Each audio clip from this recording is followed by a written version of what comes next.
Howdy, everyone. Welcome to the Monday Morning Coach Show. I'm your host, Willie Snyder, coming to you live from the Maha City, joined by my awesome co-host, Mr. King James Stalkup, over there in Hook'em Horns Country, Longhorns Country, over there in Big Sky Country, Texas.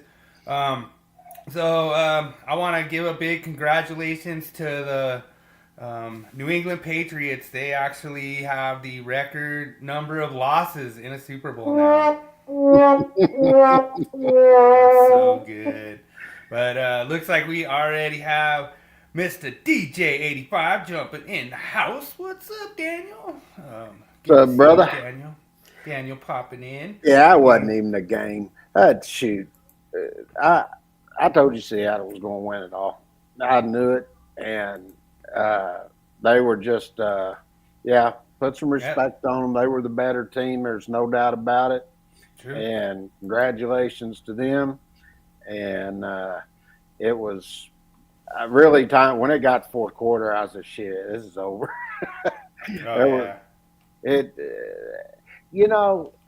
That was probably listen to people and different things. That's probably the least cared about Super Bowl we've had in a long, long time. It's nobody cared who won. I hate that. I guarantee you, it just goes to show that when you really look and people really care is when it's a team usually down that's in the South area. People really, really care. It just seems, I don't know why, but up north and out on the very West Coast, it just like those people just, they're not into football like they are in the South. It's like in the West out there in California. You got all them California schools. I think so too. I think that would have been probably a better game. The thing, it was really weird. It's hard to say because Seattle's defense was just really clicking, and I don't know how we would have done against their defense, and no, I'm actually going to start covering recruiting classes and stuff, and looking at this. This week I did 5 top players. Basically, it was taking a lot of the recruiting services, and they got a composite of the top 5 players that are out there. But I'm going to go through and do the top 50 in the country. Next week, I'll do 10, 10, 10. Then we're going to be getting ready to start looking at the top 50 players for the upcoming draft and talking about them. Yeah, and I'm going to try to tie it into like Dynasty and fantasy and stuff. And I'm going to try to make my fantasy team like just a super juggernaut going into next year, just based on some of the information I can steal from King James. But we'll see, like how it works out. And, hopefully guys on my fantasy don't see this and steal all the cool players I'm trying to get. But, it's pretty fun to do it. Like I say, I was surprised that King James wanted to keep doing it, but there is a lot to cover in the off season as far as, who's, going to be coming up. And it was really nice because I built a really stellar dynasty team, and I made a few kind of dumb mistakes and dumb trades. During the year, I would have probably won the championship. I traded McCaffrey, and like in week 1, and I should have never done that. I traded to get him. I gave up like Harvey and another rookie, and then I got him, and I gave up a second round pick too.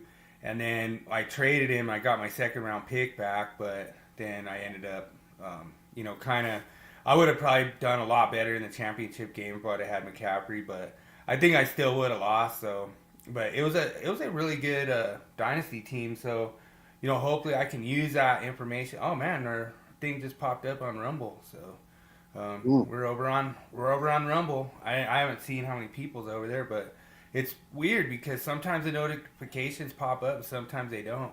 So it just popped up. So makes no sense to me how it works like that. But Yeah. like I was saying, you take there the West Coast. I mean, just just look how many people actually attend the games. You know, you come down to the South, it's sold out every college game and pro games, and and it out on the West Coast and upper, northern part of the country, it's not like it is in the South. Yeah, and that was like so much controversy. I'm gonna tell you what, that's a bunch of crap. And Yeah. I was listening to people talk about, you know, we actually went over and watched Turning Point USA, and uh, the reason I didn't watch the Super Bowl halftime show is because he's singing in Spanish. I don't even understand Spanish. Why the hell would I watch something I don't even understand? Plus, I never even heard of the person till the Super Bowl. I never even heard of him. At least I knew uh, the singers that were over uh, on Turning Point, and Turning Point had like 25 million viewers or something like that, Yeah. and I think at the time it was going, didn't I think somebody said there was only like 1.5 million watching it streamed for the Super Bowl halftime show.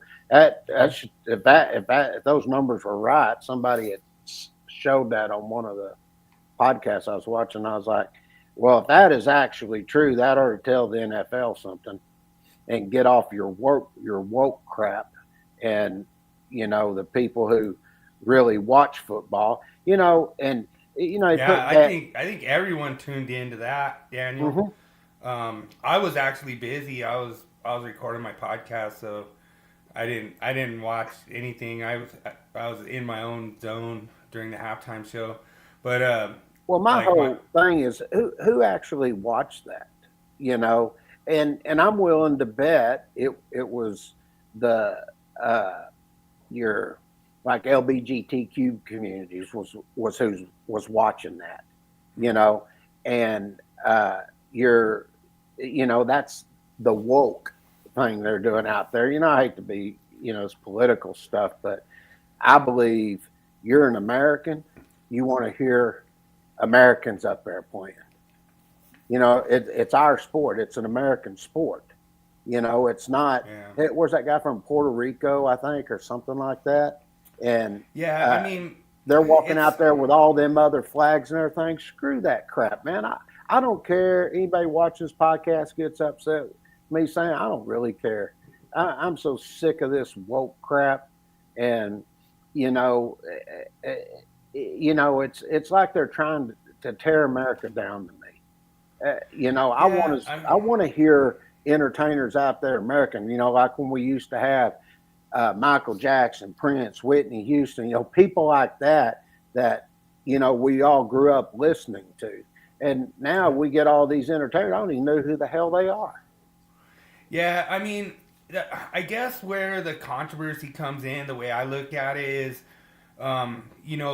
there's been this kind of like division of where this group of people has just wanted to like isolate themselves and just have like their own, like they basically want to bring like Mexico up here and just have Mexico up here and have their own radio stations, their own TV stations and all their own channels and everything like that. And it's like that's fine, I get it, but I was asking Heidi like, well, because she was all like, oh, I translated it and all, she was all about it.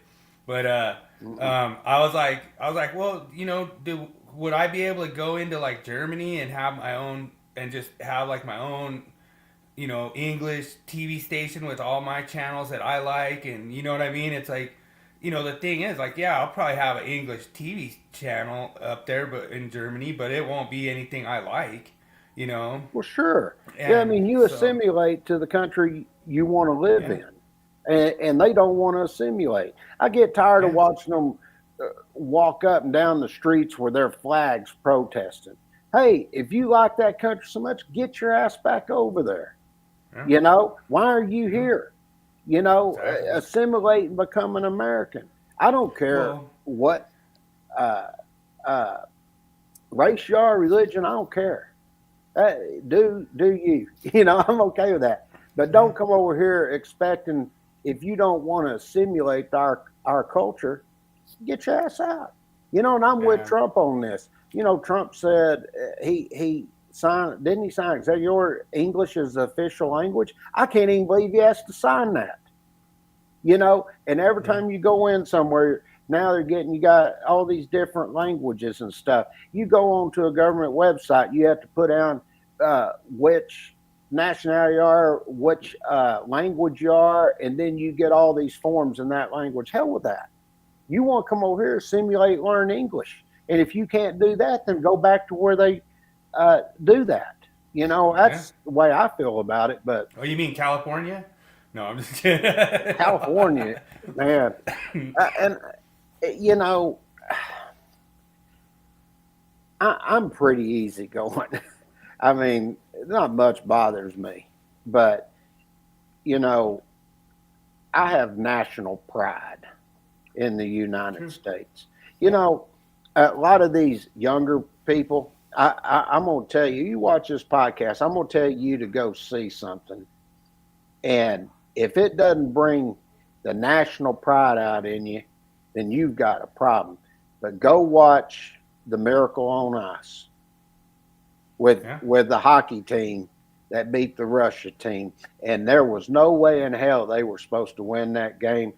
Hell, the Russia team had beaten the American All Stars and everything from pro hockey, and they did an exhibition, and they hadn't been beaten. They were just nobody could beat them. That was the greatest hockey team ever assembled. Blah blah blah, and USA. That and a lot of people don't know this. When you hear say Trump's doing a rally or something, and you hear people going USA, USA, USA. Guess where it got started? At that Right. game. Yeah. That's where I it got believe it. started. Well, yeah, they were just a bunch of college kids too. Like they weren't like any kind of Mm-hmm. like NHL celebrities or any kind of superstars or anything.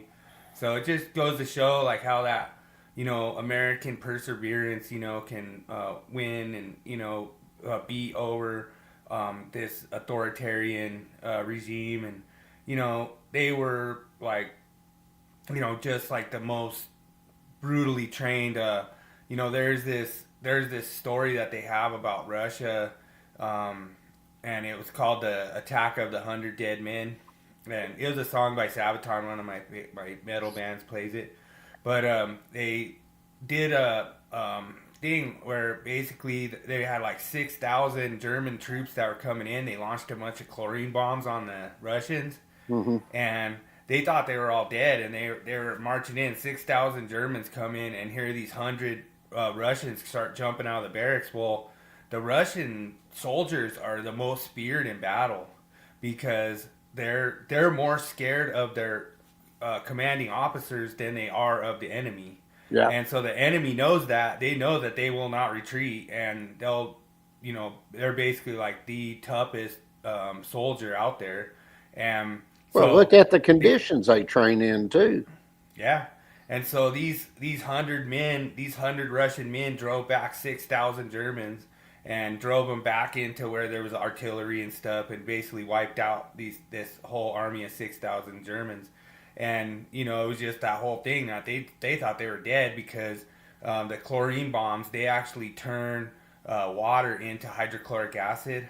So all these soldiers were bleeding out their ears and bleeding out their eyes, and they looked like they were coughing up pieces of their lungs and stuff, and they just terrified the Germans, and you know what I mean. So Well, you it's look at pretty that crazy. hockey game they played in, and I thought it was freaking unbelievable because they got a new one that's out on Netflix, and I'd already seen another one, but I was watching that, and they actually the ones that were still alive, they were there at the hockey arena where it took place at Lake Placid, Hmm. and they're talking about it and watching the game, and I'll tell you what was amazing about it was Was these that are older. 85, 82 or something? Yeah, these guys were in their 70s. You know, I guess they all would have been probably, 20s or 30s? yeah, somewhere in there. I had to add it up, but when you went and looked at Basically it, 40 years ago. hmm yeah, and so they're in their 60s, 70s, and it shows those guys, older guys, and that they had tears in their eyes watching Yeah. watching this, and they were talking about playing the Russia team, and they were talking about how big their thighs were and everything, how strong they were, and they said when they were checking them, everything, they said it felt like hitting a fucking semi truck, like a brick Yeah. wall. It said after that game they were sore, and then they got to the last game to play, and they were down going in to the third period, and they all said, "Let's just leave it out on the ice, every ounce of energy you have left." And they went out there, boy, and put it on them, man, and ended up winning the gold. But they were sore from playing the Russians before that. But Yeah, there's so many things they talk about, like what the coach said to them, mhm. and all the different stuff, and it's really cool. Like, yeah, right now they're on the Olympic break, so NHL. I don't think they'll be back till like the 22nd of February or something like that. Yeah, So and when you look at it, what is interesting at that time, you know, the economy wasn't doing good. I mean, there was a lot of things going in the United States we wasn't doing great and all of that.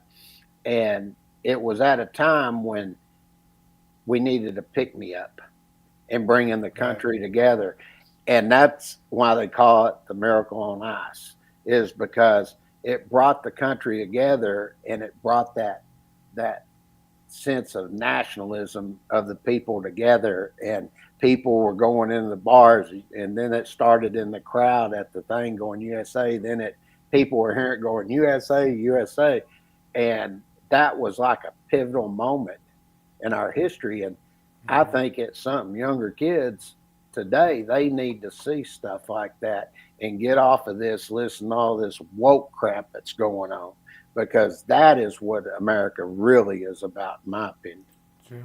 No, I agree. I'm old school like you, and like I grew up with a real patriotic family, and it's rough because like my mom, she's still real, um, pretty hardcore, right? She went and Well, of watched course the she is. the Turning Point and She grew stuff up too. in that era, Yeah, feeling proud about your country and everything, and you know, it was just you know a different time, and that's why I always say, in my opinion, just because of the music genre and things that happen and sense of nationalism and all that, that's why the 80s to me was the greatest time period of true.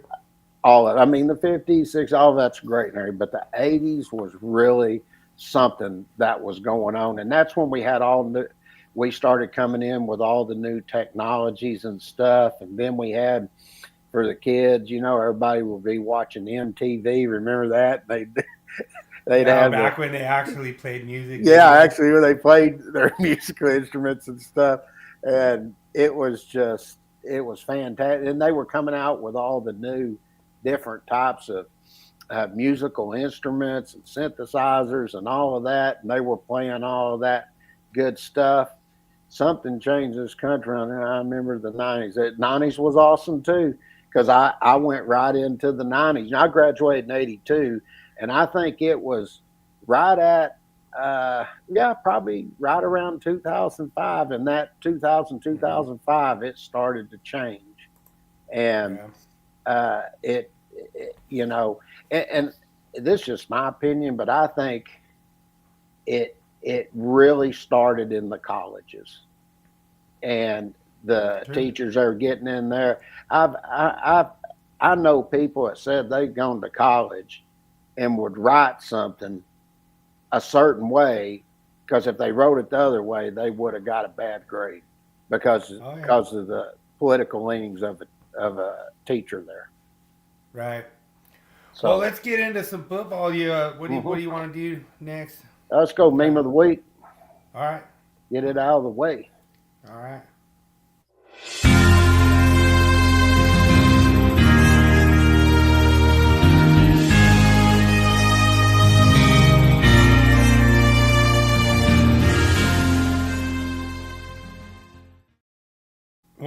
not funny.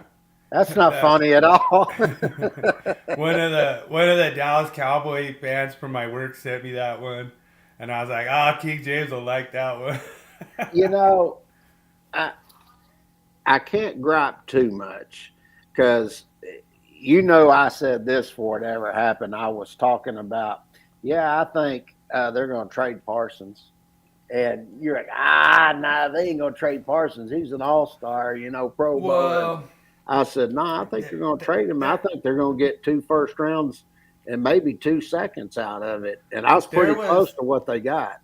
there was some writing on the wall. I mean, I was thinking that they could kind of get around some of that, but that writing on the wall was pretty strong. When you look back at it, hindsight, that was really hard to for Jerry Jones to look the other way on. You know what I think's interesting is all those Green Bay fans were out there. Oh, we're going to Super Bowl. We got Parsons and everything. I said, all he does is rush the passer. He doesn't do anything else. That's why teams are on. We're running on Dallas. He's out of position because he just wanted to rush, and I think he's a selfish player myself. All he cared about is sacks and stats and things like that. And I think Green Bay is going to look on that as a bad trade, just like Minnesota looked on it as a bad trade when they traded all them picks to Dallas for Herschel Walker. Well, yeah, and then look at him just releasing Darnold. Mm-hmm. That was a mistake, So, a lot of those teams, they just, they don't realize it's a mistake until they're winning the Super Bowl. Well, and I think that's why it's going to be pretty interesting because I personally think Dallas is going to be pretty good next year because I think they're going to get 2 good first round and a second round. And I think that's going to, I'll tell you, if I was Dallas, I would trade one of those first round picks and move down, get some extra picks, maybe both of them, because we got a good draft coming up, and there's going to be a lot of quarterbacks taken. I have a feeling that's going to be taken. And matter of fact, if I was them, I would just have the worst record in the NFL next year, just tank it, and then I'd go get Arch Manning next year after that. Okay. Yeah. But so that leads us into our trivia question of the night. So I forgot I wrote that. Yeah, no, that's no big deal. I could just do it verbally. No. I actually put something together on it. I just forgot. Where is it? Give me. I know why. Just give me 1 second. I'll have it. I figured you'd like that. You always like them trivias. Yeah, I did it on I forgot to send it over as a PDF. It was my fault. Give me 1 second. I'll have it uploaded here. Yeah, I saw it. I was like, oh, that's pretty cool. And it was like I got it at the last second.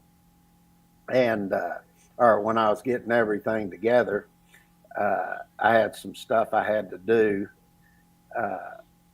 earlier in the day, and I actually had to go over and do a deposition, and I wasn't over a real long time, but I was like, oh man. Then I come back and I saw you had all that stuff on there. I was like, oh man, I got a lot of stuff put together here real quick. I guess you just smiled and nodded this time instead of trying to argue back. Okay, here's the trivia question of the week. Should load up here in just a second. Come on, baby. And then you can ask your trivia question. Yeah. And I had to think on this one. And I'm still unsure what answer to give. Anything taking that long to process? Come on, put it up there. Yeah, there we go. All right. All right. So, yesterday on the Super Bowl, KW3 was the MVP for the first time since who? So, When was the last time running back was the MVP of the Super Bowl? And I bet you some people will probably get this right off the top because I think they did say they might have mentioned it at the Super Bowl, but I didn't. I didn't catch it. Um, I had Uh, I the, had the uh, video. was the MVP of the Super Bowl? Yeah. When's the last time? And basically, I think it's a non-quarterback. I don't even think it's running back. I think it's just non-quarterback. I think they've had pretty much quarterbacks consecutively before this guy. Well, I was thinking about this, and you sort of want to go with who's there, but then I started thinking about it, and I I wasn't 100% sure, but you can correct me if I'm wrong or not. But and I don't remember his name, but I think his last name was Walker, if I'm not mistaken. And he played for the Seahawks. Mmm. You're going to Seahawks. Hmm. All right, let's see. I forgot my drum roll on here, but like I'll have to do like a no, I'm just kidding. Daniel gets it. It was Terrell Davis, Oh, is it Trevor? I 1998. was going with who just won. That's why I thought it was a trick question. so so 1998 was the last time that they had a running back as the MVP of the Super Bowl. So Kenneth Walker was the first in the 21st century. Well, Terrell So Davis, he played for Denver. yeah, Yeah. Okay. Yeah. Hmm. I yeah. was sitting there. I had no idea. I was thinking, I guess Kevin Davis just won. I said no one else I to I say. remember I remember in that Super Bowl, it was so cool. And he totally deserved the MVP that game, but he had a migraine and he couldn't see, and he was telling Mike Shanahan, he's like, I can't see. He goes, I need you out there. He goes, they're not gonna buy the fake if you're not out there, you know. And he goes, I don't care, just go run and fall down as long as you're out there. We don't care. And then they did that fake bootleg and everyone tried to go tackle Terrell Davis and then Elway ran it in the other way and I guess I thinking about that because that was back in '80. I guess was that about 30 years ago? yeah. Yeah. Yeah, it was a while, and like I say, yeah, it's been a minute, and so I guess I was really surprised when I saw that fact that that it's been all quarterbacks. I think all that whole entire time. That Well, that just blew me away. honestly I wasn't sure. That's why I was like, well, we'll just go with who just won it, Kenneth Walker. Um, so That's yeah, funny. so it could have been. I was actually thinking you were talking. I was thinking you were trying to refer to Marshawn Lynch. No, no, I was just taking who just won here the Super Bowl. I mean, it kind of was a trick, but I was trying to say, I mean, if I could trick you, that's genius. But like it Well, that's was why I thought it was a trick because I was like, well, the last one just won it. So I was well, like, basically, and it could have been how I asked the question, but I was trying to say that he just won the MVP, and I was basically like, who won? Who was the last time that won it before him? yeah, see, you should have said it before Kenneth Walker won I it. Then, I could have probably wrote it better like when I put it in there. So that was probably my fault. I was like at work and I was trying to get out of there and well, it's rough at like DIA like dude it takes you like an hour to get out of there. yeah, well, I probably wouldn't have guessed him anyway. Honestly, my mind, I was thinking, ah, did Emmett Smith win one? I couldn't remember if he won or not, but that was where my mind was going. A team that won that because Emmett had some pretty good, Super Bowl games. But I don't think he ever won the Super Bowl MVP. Yeah, So I'm not sure either. He might have. That's gonna be pretty interesting. I might have to do like a quiz on that or something, or maybe do some more trivia. But I wasn't intending on fooling you like that. I just thought it was a pretty good trivia question. Like when I saw the answer, I was like, wow. I was like, it's been that long since like a running back actually won the MVP. Didn't if I remember, no, that was Thurman Thomas. I'm thinking of. I was thinking about Thurman Thomas at that time, but uh, the Bills didn't win when he was there. And Thurman Thomas was actually the running back at Oklahoma State that was in front of Barry Sanders. And when he graduated, Barry Sanders took over. Right. A lot of people don't know that. Oklahoma State had two badass running backs on that roster. Yeah. I No, mean, that's those were true. badass running backs. Both of them boys could play. Yeah, and I'm kind of hoping that when we dig into like our college prospects and stuff, that we get like some kind of attributes that we can bring out for you guys on like from like a dynasty or from like a fantasy standpoint of like who's the fastest wide receiver, who's the fastest running back.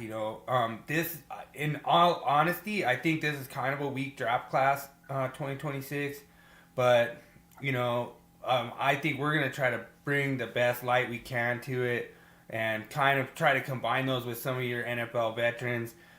Almost kind of mix the NFL and college in this show a little bit so that we could kind of like complement each other as far as, who's going to be that really good, number one draft. Because what we do on Dynasties, we do just like a rookie draft. And I don't even think I have a first round. I think I traded all my first rounds. I But think now it what? depends on what you're looking at drafting, True. depending on how weak it is.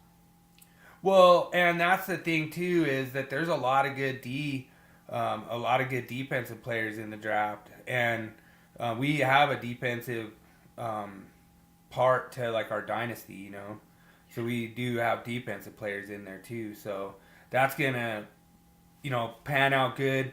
To me, I'm actually trying to trade now to get a first round back because there is some talent that I want at like running back and stuff that I think could be good. But like I say, you look at Genty. Genty went first round in last draft, and I don't think he was that great.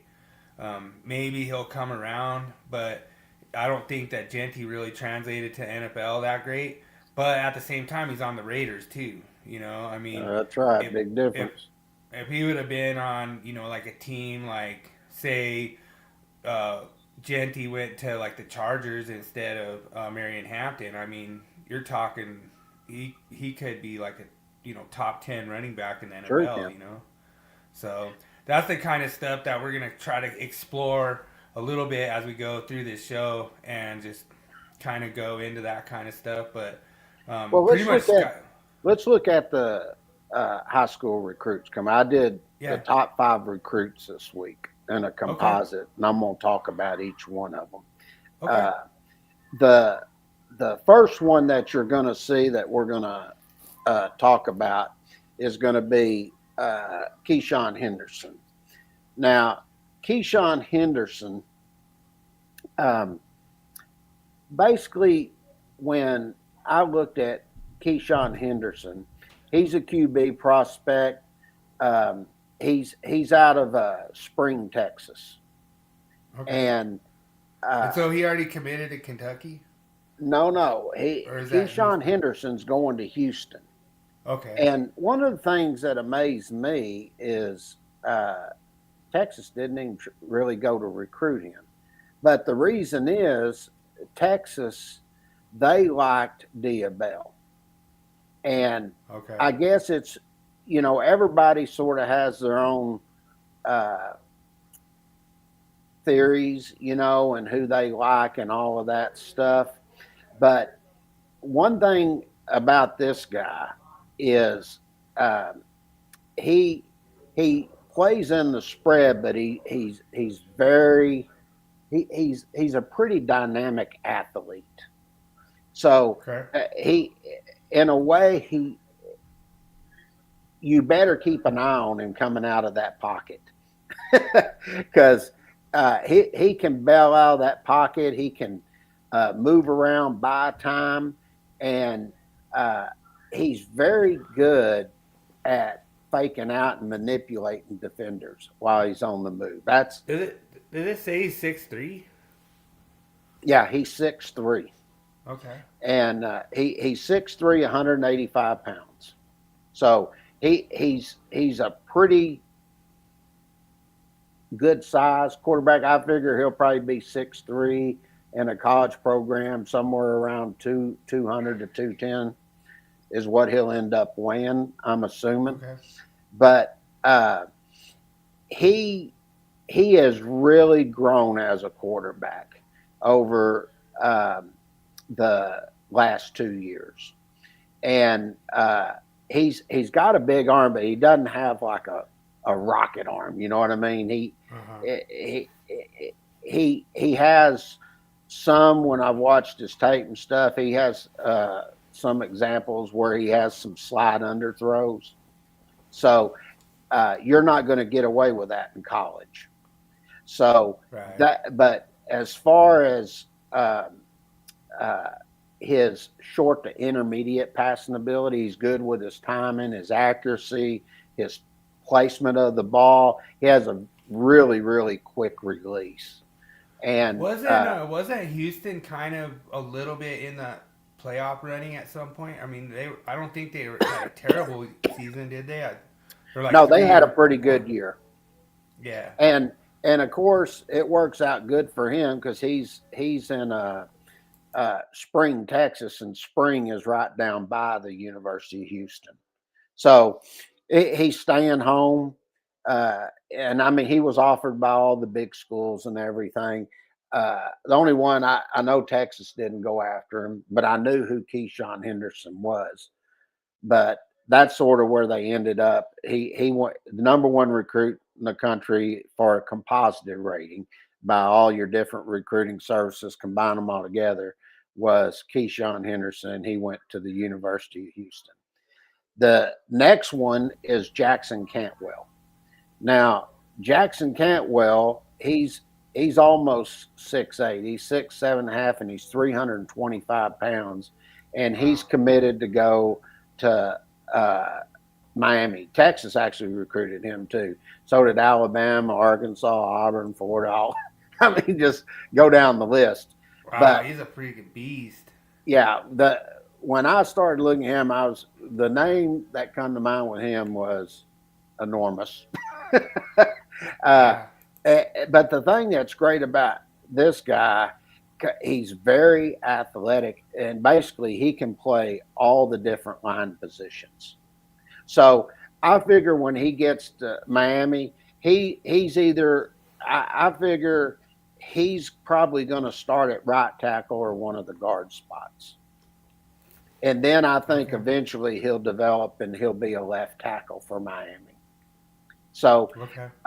when you look at that, and one of the other cool things about this, as I was doing research on him and checking him out, uh, uh, his parents were both Olympians. Oh wow. Yeah, and I think if I remember right, his dad threw the shot put and the disc. So that tells you that uh, based on that, he comes from a family that has power and they're Olympians and stuff. So naturally, when he was on the high school level, he just overwhelmed those kids with his size and strength. I mean, there was just nothing doing. And the other thing being that big, and if he with that kind of athleticism, uh, he's going to be a really good pass protector. I think. I, And so he's offensive. yeah, he's an offensive tackle. So So what is there any players out there that you would compare him to? uh, I mean, I don't know how many 6'7" offensive I mean, tackles there are. there's been a lot of them out there uh, that have come out, like the guy that's coming out of Alabama, Caden Proctor. Caden Uh-huh. Proctor was like that. And I think, if I'm not mistaken, Caden Proctor was out of Utah and Gotcha. went to Miami. But Okay. when I look at this, guys that are this size, and if they have the athletic ability and can move their feet and things like that, just based on that alone, I think that's the type of athletic and physical profile that you're probably going to be good enough that you're probably going to have a significant long-term NFL career. Right. So those are a couple of things that I looked at when we were looking at him as a player. And then the third player you have there is Lamar Brown. They got him as an athlete, but he's going to be a defensive lineman. This guy is freaking uber athletic for 6'4", 293. I know all about him because Texas was trying to recruit him and trying to get him to flip and everything else. And he's 6'4", 293, 5-star, went to LSU. And when you go and you look at his physical traits, I mean, he is gonna he can make an impact as a high level offense or defensive lineman. He when people look at him, he's very light on his feet for that size, Uh-huh. and he's so quick that and he's so good that they were. I was watching him at some camps and stuff. They're talking about him and everything, and he's he's very good at using his leverage to his advantage. So Right. he can take if say a defender's out in space on him, they're pulling or climbing over. He literally has the type of athleticism and strength that he can pretty much enforce his will on them people. So So he's gonna be playing for Lane Kiffin, right? yeah, and And so is that listen to what the this. whole? You'll find this interesting, and and this shows how strong he is. He won the the shot put and the discus in the Louisiana State Championship. Oh wow. So, and there's a lot of good prospects over. So that gives you an idea why he is projected legitimately as a 5-star prospect on either the offense or defensive line.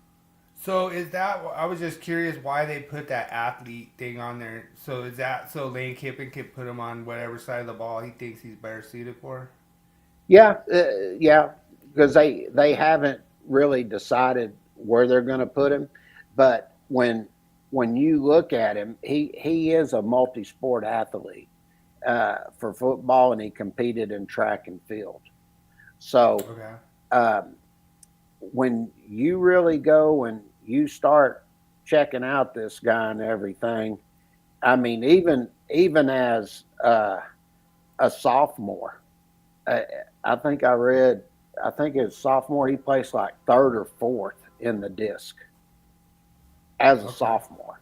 And, Wow. they're just starting to learn their techniques and stuff by that time, really.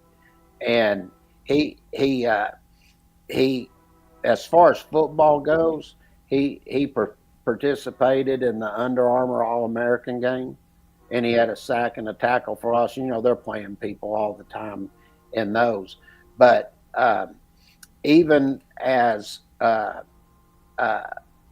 when he was a freshman in high school, he was Max Preps. He was a freshman All American second team O line selection. Okay. So it gives you, then when he was a sophomore, he was first team. And then when he become a junior, he was a two-way player. And on Max Preps, he was All American first team honors as an offensive lineman, as a two-way Okay. player. So that tells you his athleticism and everything. He's a bad dude. I Oh well, it's really time. wanted Texas to get him. It's So time for bold predictions. Yeah, you know Daniel's gonna have this sound clip. He's gonna write down the day and the time that you right now, answer yes, this. they're winning it. All right, Daniel.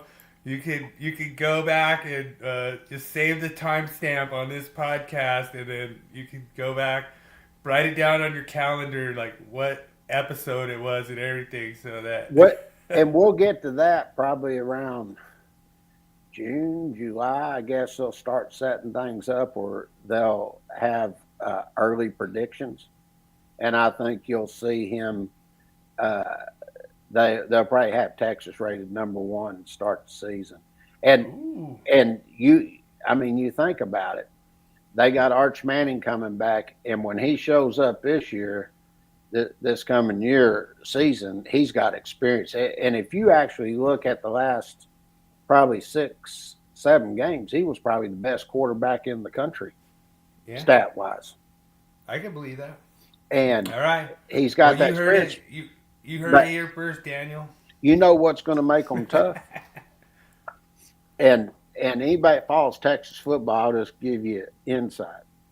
They got Cam Coleman, who was the number one receiver in the portal, and he's going to be going along another badass stud, Ryan Wingo. And then they got Mosley out there they got from Stanford last year. They got 3 legitimate receivers. Then they got Hollywood Smothers. Some had him as number 1 running back, some as number 2 out of North Carolina State. Then they got that Raheem whatever out of Arizona State. Those are 2 bad running backs right there. I mean, they are badass. And then you got those 3 receivers that they just added. And then people say, well, they got their offensive line. Well, then they turned around. They got, I was reading where a pro scout was talking about that right tackle they got. God dang, my mind went. But see, Melvin Siani. And they're saying that he could be just as good, if not better, than Trevor Gooseby, who is the left tackle for Texas, and he'll be at right tackle. Then they turn around, and he's going through a clearing house right now because they're giving him 1 more year. They got that guard out of Western Kentucky he's like really good too. And they said then they got the other 2 offensive linemen coming back. They said that they are going to have set in place now an offensive line. They said if you take and look at the offensive line that started against Ohio State last year, they were talking about the total number of snaps that all of them had played that were on the offensive line was like maybe 500 total snaps. That's across the whole offensive line. This year when they show up, they said, I forgot how many snaps, but it was in the thousands. I mean, like 5,000-6,000 snaps that you're going to see the offensive line. They said once they start gelling, they said that offense, one guy said, well, this might be an offense that like when LSU had all them good players and went and whipped everybody that year, they said, is it going to be like that? So a lot of people are talking about it. All right. So then you got Jared Curtis. This kid is out of Nashville, Tennessee. He's 6'3.5", 225 pounds. He's a quarterback. He committed to Vanderbilt. Okay. And a lot of people sort of think with this guy, he can really, really throw the ball. Basically, I was reading a scout report on him. They said that he can paint all corners of the field. Wow. So that tells you how good he is. And a lot of them, when they were talking about him, is he's very accurate throwing passes when he's off balance, he's off platform, that he can make those kind of passes. And he's very good at finding throwing lanes. So in other words, he's very good at knowing how to step up in the pocket, move around, and find the lanes where he can throw where the ball's not getting batted down. They said that's what makes him really good. But the other thing about him, before he was quarterback, guess what he played? Running back. Okay. So he knows how to actually run the ball.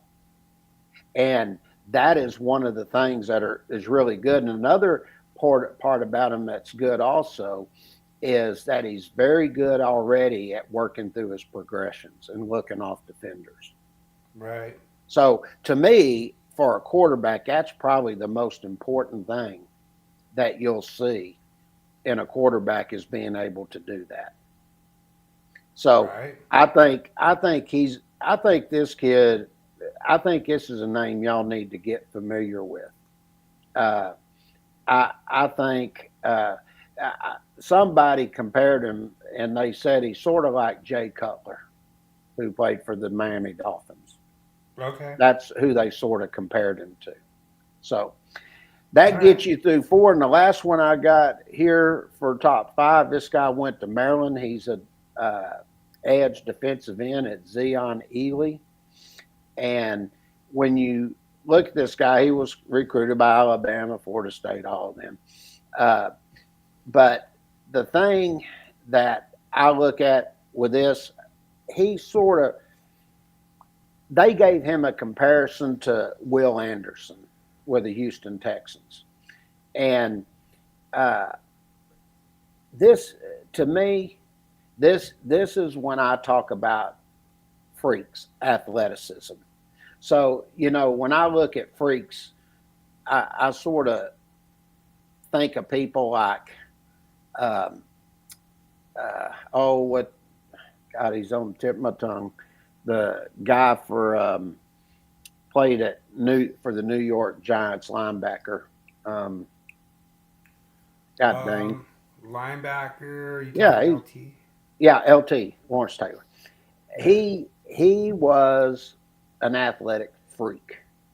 And I'll give you another good example of somebody as an athletic freak. Larry Allen Right. for Dallas that played guard. Guy could run, I mean, strong as an ox, just a freak compared to everybody else. Well, that's sort of the way I look at this guy. This guy, when you're looking at him, you're thinking, God, I could put him at freaking receiver. The guy runs a 4.4 at Right. 6'4", 225 pounds. I mean, that's sort of like you're building a defensive end in a lab. You know what I mean? To go out there and get after people. Right. So he played this year, and he played in 2 games after the season's over. He played in the Under Armour All American Bowl, and he played in the Polynesian Bowl. Okay. And this guy, he was creating so many pressures and sacks. And uh, this is against playing against national kids. And Wow. I'll tell you what he sort of reminds me of, but he's bigger. If you look at Simmons that plays for Texas, Colin Simmons, what makes him such a good defensive end, you know, and all the awards and stuff he's getting and everything. He has a very, very quick first step. Well, that's what this guy has. He has a very quick first step.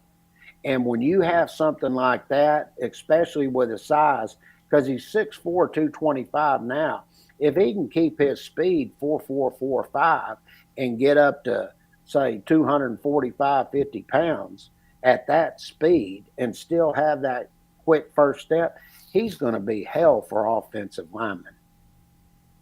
Right. And that's the way I look at this guy. He sort of, as I like to refer to them, they're sort of the new age speed rushers, Okay. because that's what Colin Simmons is. He's strong, but he's very quick.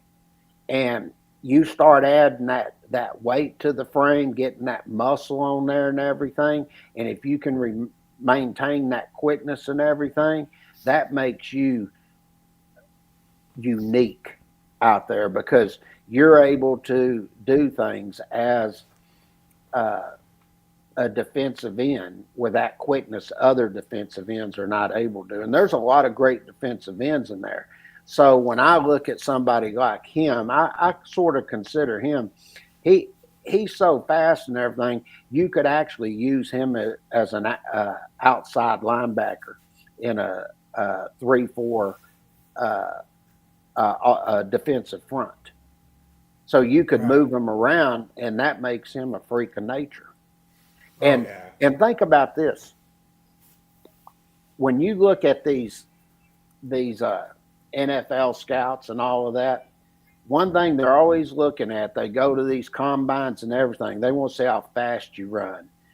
They want to see how fast your lateral speed is and all of that. And if you have all them traits and you're big and fast, guess what? They think they can mold you into being one of the greatest to ever play. True. It's true. And that's just Well, sort of the way yeah. they set it up. And I I mean, think, that's kind of why I like to take like these young kids. Like a lot of the older journeymen are like curious why I take like the Generation Z kids. They're like, why are you doing that? It's like they're basically like that baby deer.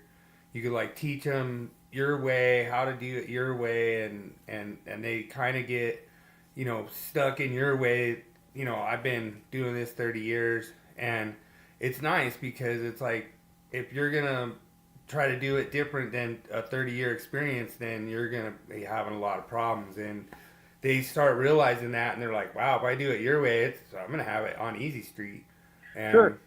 And so if you think about a defensive end, this is one thing that he has also that is most important for a defensive end. It's great to be strong and all that, but one other thing that he has that makes him an athletic freak of nature, in my opinion, is he has long arms.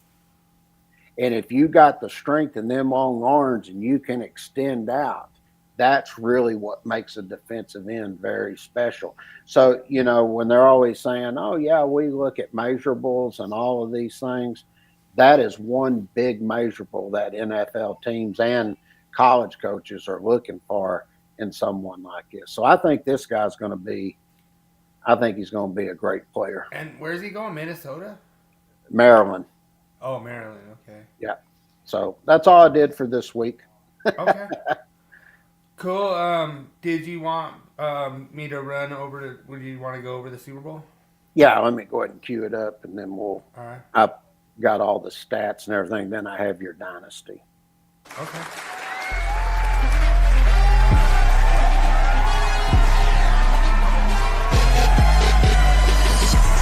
Now it's time for Willie's NFL breakdown, power rankings, and fantasy.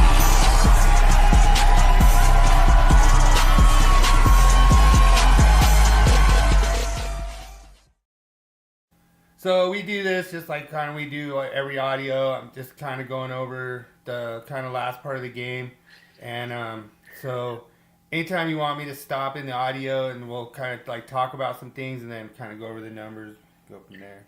Yeah, I'll do them since I know it's hard to see. But when you look at this game, basically Seattle, they held the ball 7 minutes longer, uh, and New England, they threw two interceptions, and uh, I mean, when you look at it, really Seattle's defense, I said it, Seattle's defense will shut them down, and that will be the game basically. When you look at New England, only had 79 yards rushing, that's it. And uh, when you look at their passing, they did have 252 yards, but a lot of that came at the end. Right. I mean, that's just the way it was. And then if you get over here and you look at all the stats and everything, those are just combination of them all. Right. Yeah, Drake May did have two touchdowns, but he threw two interceptions, and Right. they didn't rush the ball. But if you look at Kenneth Walker, I mean, he was 27 carries for 135 yards. Hell yeah, he was the MVP. And Yeah. He looked uh, really good. Sam Darnold, he didn't do anything fantastic, but he drove the bus. He didn't throw any interceptions or anything. And So I think they said that he tied the record for 0 interceptions and 0 fumbles in a Super Bowl. yeah, Uh, So, when you go and you look at all of this, it anybody that was watching the game, you just knew Seattle was going to win. And oh when yeah. you looked at it, I mean, and I bring this stat up all the time, is they had 6 sacks and 8 tackles for loss. Oh yeah. There's your difference right Oh, they there. were in the backfield. They were in the backfield a lot. Yeah, and that didn't even count all the pressures and everything. Oh And yeah. then New England had 1 sack and 7 tackles for loss. That's it. And Right. the Seattle defense, they shut them down just like I said they would. And then when you came in and you looked at the special teams, there was nothing special about anything that happened in special teams. The only thing I would say that really was good, and in my opinion, he was an MVP too, was Jason Myers. He was 5 of 5 on his field goals.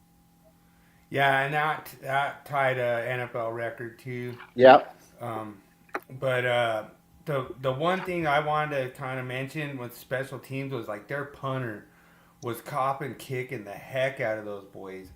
Oh yeah. I think he had like 2 or 3 that were on the 2 yard line. Yeah. Um, Seattle just outplayed them. That's all there is to it. yeah, so we're gonna listen to this audio a little bit. Just let me know if you Okay. want me to stop here. Let me see if I get it going. I don't know what happened. My thing messed up. Like something happened. Like I think my phone tried to connect. I tried to go over to Rumble. Let me see what happened. Something happened. Let me see. Yeah, it screwed up. Yeah, it should be in there. Let's see. Yeah, it should be in there. Let's see. I'm gonna try to restart it. It was weird. Like my phone automatically connects like when I like play audio, and I think that's what happened.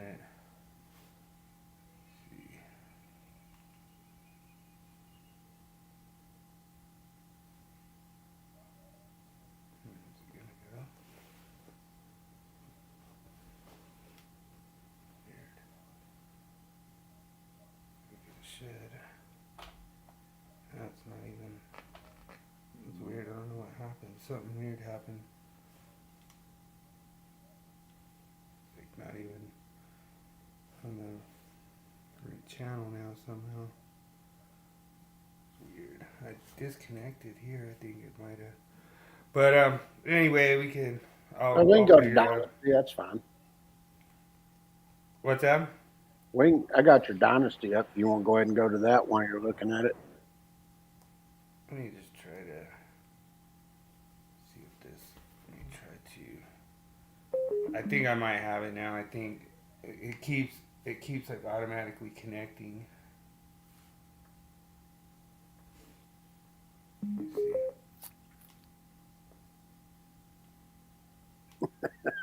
Oh, that's weird. I've never had it do this before. It was working earlier. Yeah, it was just like I don't know. It's supposed to go on like auxiliary, but I don't know what. It's weird. It's like it just keeps like automatically connecting to my phone, and it's weird. Like, let's see, try this. Yeah, what the heck? That's weird. Yeah, I've never had it do this before. Like, I worried about it before because it will like connect to different devices and stuff, and yeah, guess my sounds are dead for the night. I'm dead in the water. I'm Hmm. not even getting any, sound in there. Like, let me see. That's weird. I wonder if I could switch modes. Yeah, weird. It's not even letting me like switch modes, but yeah, I don't know why. It's doing that. It's weird. Huh. Yeah, it's something with my radio. Like something messed up with it. Like it was weird because I heard it connect Mm-hmm. when uh when I went to Rumble. Okay, there we go.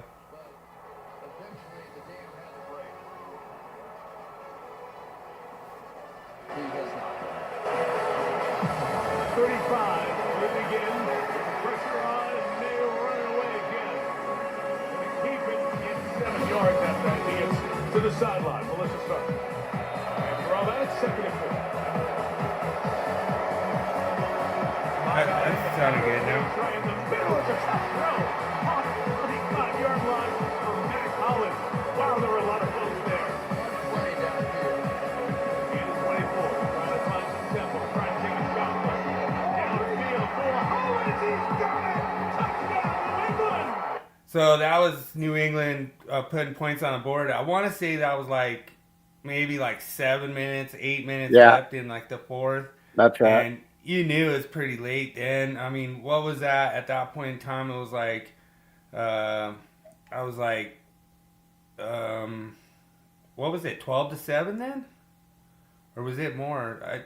I don't remember. I was just sort of like, this game's over. I wasn't even paying much attention to it, really. Yeah, I know that Seattle hadn't scored a touchdown yet. But, Yeah, they hadn't. He's hustling across the field, but then he's got to turn and try to make. Yeah, they were joking around saying the streaker had more yards than the Not Patriots. finished yet. Yeah. Tremendous. So 2 completed passes, 2 plays we've seen from the Patriots time after time this year, and finally it shows up. Seahawks drive begins at the 31. Darnold on the boot. Second level to Shaheed. Down Taylor. Guys, Jackson Smith and Jigba is back on the sideline, helmet in hand. He came sprinting out of the locker room as you see him head back onto the field now after clearing his concussion evaluation. Yeah, I don't know if you saw that part, but JSN actually like came down real hard and like kind of banged his head on the turf. Mm-hmm. So I think that's why he was in. Clint Kubiak went up to him and said, "You good?" He gave him the affirmative, and Kubiak said, "Let's go score some more." Working in motion. Darnold trying to set the screen. The other way was blown up by that Patriots defense. Incomplete pass. Ball bounced. But New England was all over that screen. It's an 8-3-4 pass.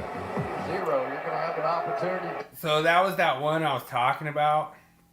That it was hard to tell if it like fell out of his hand or like it looked like he was just gonna pump fake and then it like came out of his hand. Mm-hmm. So that was ruled an incomplete forward pass, but that was close because like I was telling you, I can't even think of what our backup quarterback is now, but when we played the Patriots, we had that thing happen. They called it a fumble. So, it just gives you those things, Deep if you're willing to take it. And here come the Patriots with pressure. Darnold sent it downfield. Breaking free. Shaheed can't bring it in. Sprinting away. Dixon. They almost got that. Pressure is good. Come up and away from that ball. Dixon's kick will be stopped inside the 5. 5-star special teams play by the Seahawks. And the ability of Dixon to kick a hard-to-catch ball there. So I don't know if you remember that one, but it was like I don't know why they're saying it was like hard to catch ball, but it was like kind of weird the way it was like wobbling, and so he like got away from it, and it like landed on like the 20, and then it just rolled all the way down, and they got him like right about I think like the 4 or something. Yeah. So that was kind of what I was mentioning about the special teams part. Pressure on, even worry coming. Ramondre Stevenson's got a man out there. Running in for the first down. Ramondre Stevenson. Saw it coming and hurdled Josh Joe. Right back to the line is May looking downfield, looking deep. There's nobody down there except Hollins and 3 Seahawks, and it's incomplete. Protections are dwindling. Here comes the pressure. May stepping up, taking up. He's got the first down. And the best scrambling quarterback in the league numerically gets out to the 37-yard line. See, I didn't think they were out of it really. You know, like you kind of knew they were pretty much out of it, but like this is where the wheels fall off the train right here. 50 to go. Trying to step up and shoot one downfield. It's intercepted. Ill advised throw in the middle. Julian Love has it. Love 50. Love 40 and out of bounds. That was what pretty much put the nail in the coffin right there. Sure it At was. the 36-yard line. Got nothing for you here. He's going to come back. You're going to have a crossing route in here eventually. But there's just no way that ball was going to be completed. I think it got hit. No. And it really wasn't that close to desperation time yet, where you just have to put it in harm's way. And the pick for Julian Love, 7th year in the league, out of Notre Dame. And the leaders of the Seattle defense. He comes up with a pick here in the Super Second. Walker to the right, going to come in, plus and David Walker to the 25-yard line. He has Seattle's 2 longest gains on the night. He's holds it open. Almost had to rip it away from him, but he's right at the first down marker at the 14-yard line. Darnold swings it left. It is caught short of the first down for Smith and Jigbo's packet. Ravens can take a timeout here.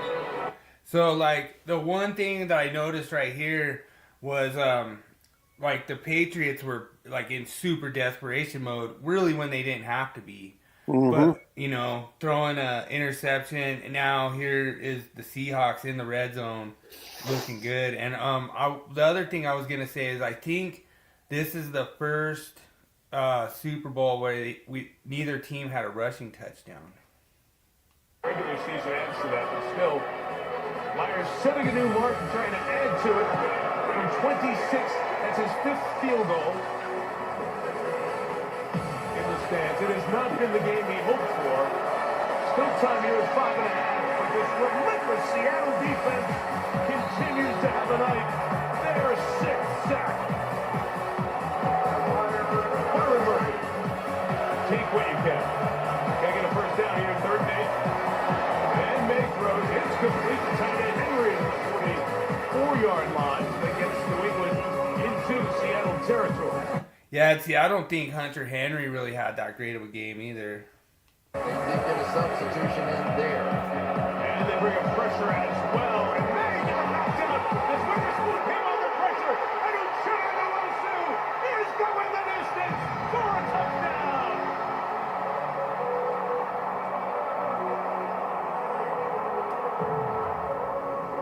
Same blitz, right? They're going to come here, they're going to go there, and here's the side, because as a quarterback, you have vision to that side, but he has not seen that blitz, and he hasn't had an answer for it. He did show a few answers, but you just have to sometimes tip your cap to the other team. They were physically tougher and stronger, and mentally they got the job done against us too.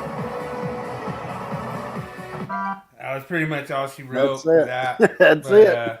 Yeah, like you could tell that pretty much the Patriots were not really out of that game until they threw that interception, and then once they threw that pick six, it was over. Yep. You know, but Sure enough. yeah, that was kind of breaking it down. So I think I got this working again. It was weird because I heard my phone connect to it, and I was like, "Oh man, like, yeah, it's working." All right. All right. I got that for Daniel. In case Weedman shows up, I got a special song for him. All right. We got your dynasty, and here you go. All right. So this is just kind of something for you guys that are in Dynasty, playing fantasy, kind of some players that you should try to sell high on and trade away kind of in the off season. One of the big ones that stands out for me is Travis Kelce. Not really sure.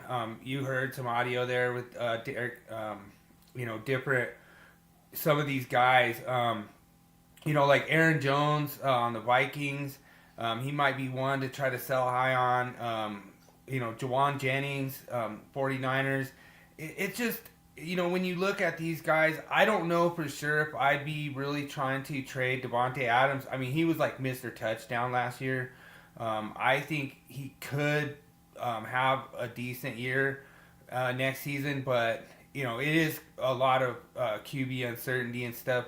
But you look at it, that's what they were saying last year with Stafford and stuff and Devontae. So, like I say, it's just like a list of kind of what I came up with, some top 5 players that I would try to sell high on and try to pick up some other players. And and dude, I am surprised that Gopher fan doesn't want to like pick up our comment count tonight, because maybe he knows that we're not gonna be talking about like what he wants to talk about. So I don't know. He challenged me to a debate, and I'm ready to go. So then, if you look at the players that you kind of want to pick up, looking at Jordan Addison, I really like Jordan Addison. It's gonna be hard if he gets into a timeshare split on a team. Like if he's like the number 1 on the Vikings, I would say really good one to grab. Nico Collins is always a good asset to have over on the Texans. Like I say, Nico Collins is probably going to be the true number 1 over there. Like I can't even think of a distant number 2 wide receiver over there. Then you have Trey McBride. Obviously, I'm pretty sure he was like tight end. He finished the year like tight end number 1, tight end number 2, somewhere up in there. Bowers fell off. And then you have Jalen Reed. Jalen Reed is a player that you could probably get pretty good value on. You could probably buy low on Jalen Reed, and you could probably have a pretty decent one. And then obviously the thing to get is like your first round picks. And so, that's another thing is maybe you could trade like Devontae Adams. I actually proposed a trade George Pickens for a first round pick. So I'm trying to kind of sell high on George Pickens. I really liked George Pickens. Like he really played well for me in the fantasy this year. And I don't know what's going to happen. There's a little bit of uncertainty if Dallas is going to pay him or not. So maybe Jerry's just going to go to space and not pay Pickens. But I think he should pay Pickens. And I think Pickens is going to get some pretty good money if he stays in Dallas. So he's gonna get we'll some see. good money if he's in Dallas or somewhere else. Well, yeah, 100%. So that's just kind of like dynasty players that try to trade. Like a lot of people, I included. I like to try to go and make moves in dynasty, especially this time of year. Somebody offered me Brenton Strange and Jawan Jennings for Tyreek Hill, and I jumped on it. Oh, and a 3rd round pick. So, and I jumped on it because they're when I was asking all these different AI things, they're like, oh, you need to quit trading elite players. I don't see Tyreek Hill being elite in the NFL next season. I mean, maybe he might be back, but I don't see him being 100%. But I kind of agree with you that there could be something where I get burned and, he comes back and plays good or whatever, turns into elite. But I don't know. I'm not buying it. So, like I say, that's just what's cool is then you'll have Daniel come in here and he'll have this all screenshotted and everything, and then Tyreek Hill will start balling out, and I'll look like the ridiculous person who got rid of him because he was on IR. I mean, I got like Cam Scatterboo. You never know what's gonna happen with Cam Scatterboo. I have him on IR. I have J.K. Dobbins. You never know what's gonna happen to him. He was almost coming back for the playoffs. So just things like that is when you're in a dynasty and you're in fantasy and stuff. You're going to have those players for as long as you want. And so what we're going to try to do is come up with some of these college draft picks that's going to help you out with like your rookie draft. Maybe you could like move down in the draft and pick up a player that's probably maybe got better speed or, more quickness or something, with like a lot of these scouts coming out there, then maybe we could bring that to you and stuff. So, Yep. but really appreciate everyone joining us. Had a great time doing this, and like I Always. say, we'll try to keep it rolling on the Monday Morning Coach and just tell you how Mike Rabel, he shouldn't have got so cocky and said he was gonna kick their butts and that they were gonna win and everything like that. Like my apprentice was telling me about that today. He's like, "Oh man, did you see how cocky he was getting before the Super Bowl?" And I was like, "Yeah, well, that's why you come to the Monday Morning Coach Show, because Coach Snyder, Coach Stallcup, we would have did it different, I told you he was going to win. I said it like, 2.5 months ago? It was going to win. I was right. Yeah, I mean, the Seahawks really had a good team put together, and you could kind of tell that their defense was kind of gelling. We'd talked about that weeks before that. I mean, I think there was one week Seattle's defense scored 44 points on somebody, so that's pretty huge for like a fantasy standpoint if you have Seattle's defense. But they did have a few little chinks in their armor. I do agree with Daniel that I think that the Broncos in there would have been a little more competitive, but I still wasn't looking forward. Like, it was really like a flashback to me, the Broncos going in there with number one offense, and that one ball gets snapped over Peyton's head, and next thing you know, the best we could do is get a touchdown and a 2-point conversion in the whole game, And we just got railroaded on that Super Bowl. What was that, 49? I think it was 49. Yeah, I think it's 49. And then we went back and won Super Bowl 50. Yep. But, maybe that's what's going to happen this year, Daniel. Like 2026, we're going to beat the Cowboys for the Super Bowl, We'll see. Jerry will be up there in space, and we'll be over here. Broncos will be whooping them rear ends of that Cowboys We shall team. see. Yeah, we'll see.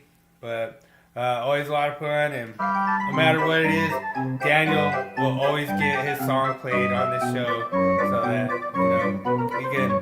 he can like say, "Oh, I'm just listening to this podcast," and they'll be like, "These guys are clowns over here," So much fun. We just come on, just talk football, have a good time. Yes, sir. And whoever, hey, Seahawks, good season, brother. Y'all earned it. Yeah. You deserve to be the champions. Go out, party, have a good time till next season starts. Yep. Nah. What were they calling that? The dark side defense? I don't know. The Seattle defense, I think they're calling the dark side. Oh, I didn't know that. We'll give a applause to the dark side. The dark side defense gets a round of applause. There you go. All right. Well, it's time for me to go eat. I will not connect my Bluetooth again on here because that was not cool. But all right. Well, we appreciate everyone joining, and as always, remember, make every day an easy day. Sounds great. We'll see everybody next Monday. Peace.